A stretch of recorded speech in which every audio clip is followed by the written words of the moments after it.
nawa ne dama an ce ku kawo? Dama miliyan 10 ne. To ka gaya musu da English, ka san mutanen kan ba Hausa suke ji ba. Is remaining, they say I should pay 10 million. So they pay 6 million, remaining 4 million naira. So I'm still alive. Today is 20th April 2026.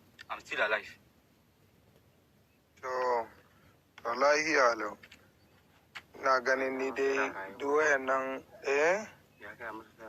to sun gan shi sun san yana raye tun da yau sun san date din na wata sun san nawa ne. Amma ina ganin ko gwamnan Filato ne ya zo nan bai karban ka dole sai an cika wannan kudin, in kuma zai iya ya taso da kanshi ya zo. Muna nan muna jiran shi, muna shirye muna daidai da shi kuma.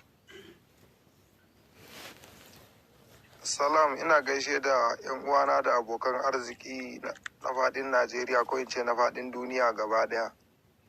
So wannan bidiyo da nake yi na ga wasu suna posting suna magana akan cewa wannan an kashe shi, an karbi kuɗin ransom kuma an kashe shi.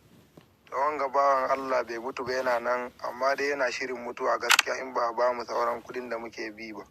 A gani na shawarin da zan ba mu 'yan social media, wannan cece kuce da ake faɗi kaza mutane 1000 plus, so ina ganin da 10,000 suka hada da wannan hayaniyan, ina ganin ma watakila da ya tafi gida.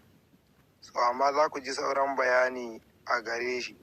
Yau dai ina ganin yau Monday ne ko April 20 ga wata 20 ba 2026.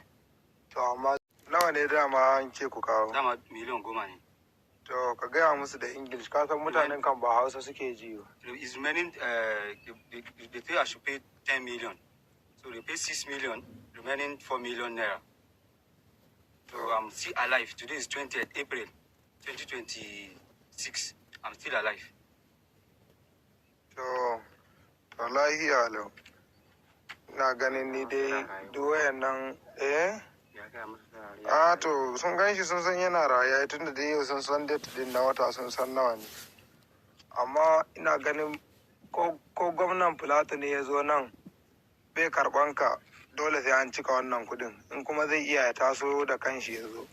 Muna nan muna jiran shi, muna shirye muna daidai da shi kuma. Salam, ina gaishe da 'yan uwana da abokan arziki na faɗin Najeriya ko in ce na faɗin duniya gaba ɗaya.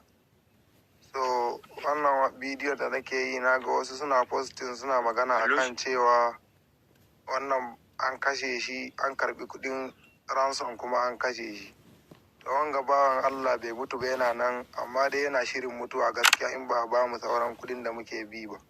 A gani na shawarin da zan ba mu 'yan social media, wannan cece kuce da ake faɗi kaza mutane 1000 plus, so ina ganin da 10,000 suka hada da wannan hayaniyan, ina ganin ma watakila da ya tafi gida. So amma za ku ji sauran bayani a gare shi. Yau dai ina ganin yau Monday ne ko April 20 ga wata 20 ba 2026. To amma